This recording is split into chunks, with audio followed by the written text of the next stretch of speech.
Wow, so it's come to this. Time to talk about a He-Man movie again.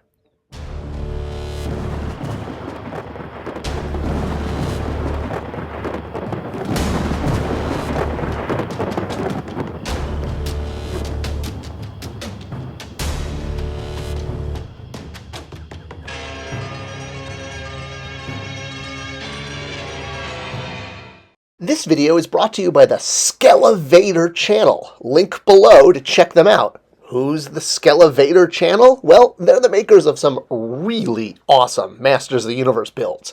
Full-size, gigantic versions of the playsets we loved as a kid. If you want to see the full videos for how they made these masterpieces, check them out in the link below. The Skelevator channel's worth checking out. Hey guys, welcome back to the channel. This is Scott Toy Guru Neitlich from Spector Creative, and that's the channel you're watching right now. And what we do on this channel is we talk pop culture, toys, movies, uniquely from the perspective that I have worked in the toy industry and kind of bring some interesting behind the scenes. We're talking about He-Man, Masters of the Universe. Again, I know, I've done a lot of videos on He-Man, but what can I say? I spent a lot of time working on He-Man toys. I'm a big fan of them personally. What I want to talk about today is the fact that, once again, like I guess an undead zombie pushing through the grave, the He-Man movie, Masters of the Universe film, is once again been given a life support and is now with Amazon. It has bounced around a lot. It has been with Sony, it has been with Warner Brothers, it has been with Universal, it has been with Netflix, and it's now been with Amazon. I made a video a while back, I'll link in the description, about why a Masters of the Universe movie is so hard to make. It really comes down to the budget. To do a Masters of the Universe film, you're talking about a immersive world, like Avatar, if you will, right? And yes, I know we have the new techniques developed in The Mandalorian, where you can shoot a whole world using a soundstage. And that's probably the the best current solution from a technical standpoint. But it still doesn't seem to solve the issue of why this movie can't get made. I have read so many Masters of the Universe scripts over the years. Justin Mark's script, Jeff Wadlow's. I mean, it just goes on and on and on. There have been so many people that have tackled this. And it seems like no studio can wrap their hands around this project. The issue that I brought up in the previous video about why the movie in general is difficult to make for any studio. Not only do you have to world build, and that's going to be, $200 to $300 million movie, you've got to promote it, which is going to be another $200 million. Because despite the fact that we're all so emotionally invested in this property, most of the world doesn't remember it, doesn't know it, except for this, it's a goofy 1980s cartoon show with a guy running around in loincloth with a sword, and a guy with a skull face laughing at him. That is, that's how most of the public remember, if they even do, Masters of the Universe. It's very different for us who are so, driven and emotionally connected to this. So what's going on now with this Amazon movie? Well, apparently it is being touted as a interpretation. And this is something that's always bothered me, is when you adapt something that people, filmmakers, writers, toy makers will put their own spin on it versus, and this happens with pop culture. It doesn't tend to happen with classic things. So, for example, when you adapt, when you adapt Moby Dick, if you adopted Moby Dick, you need a giant tank. Captain, there'd be whales in here. Adapting a classic story, Tale of Two Cities, Moby Dick, Pride and Prejudice, except for when they modernize them, like 10 Things I Hate About You. It sticks to the original storyline. When they make a Dracula movie, they make a movie based on the book by Bram Stoker.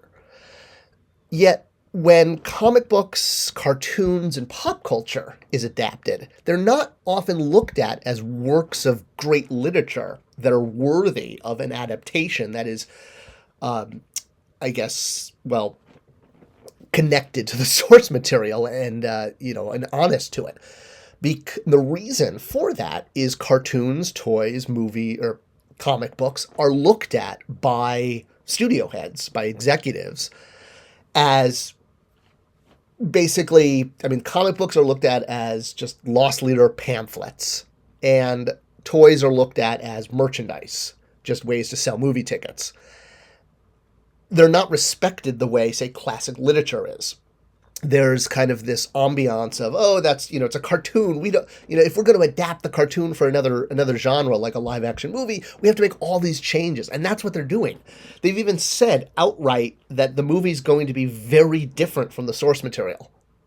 Well, if I wanted to watch a movie that was very different from the Masters of the Universe source material, I would watch, The King and I or The Music Man. Something that's completely different. If I watch a Masters of the Universe movie, I'd like to watch a Masters of the Universe movie. I mean, even the 87 movie, which was basically the best Jack Kirby Fourth World movie ever made, still felt like a He-Man movie. I mean, they invented a couple characters, but Skeletor was there, He-Man was there, Gwildor was there. Wait, did Gwildor have to be there? Point being, there is a lack of respect for source material when it starts off in a child-based media, meaning comic books or cartoon. Even though, adults watch cartoons and read comic books, heck, just look at my office here. That's not the way movie studios and toy makers look at it. They look at it as, oh, okay, well, we have to now adapt this to work with a modern adult audience, versus embracing what makes Masters of the Universe. In fact, I'm sorry, shameless plug, but after reading like 10 scripts over the course of 5 or 6 years, when I left Mattel, I was like, fine, I'm just going to, see if I can write this myself, and I'll put a link below. I did a sort of a pass at what I thought a Masters of the Universe movie would be, and I think the big difference between the scripts that I'd read and what I did is I actually followed the geography of Eternia. So if the adventure was, taking him to the north, well, he encountered whatever's to the north on the map. I was actually, following it like a map of Middle Earth in Lord of the Rings.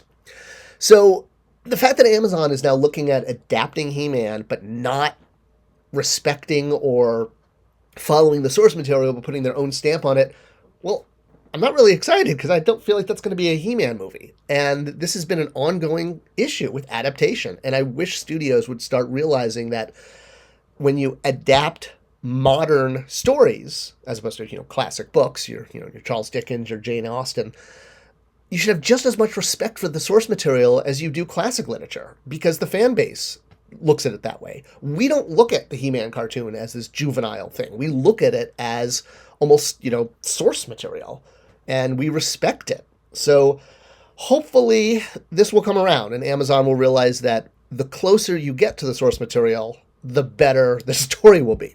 The problem is the source material for Masters of the Universe is really expensive, like really expensive, which is why the 87 movie took place on Earth with Courtney Cox.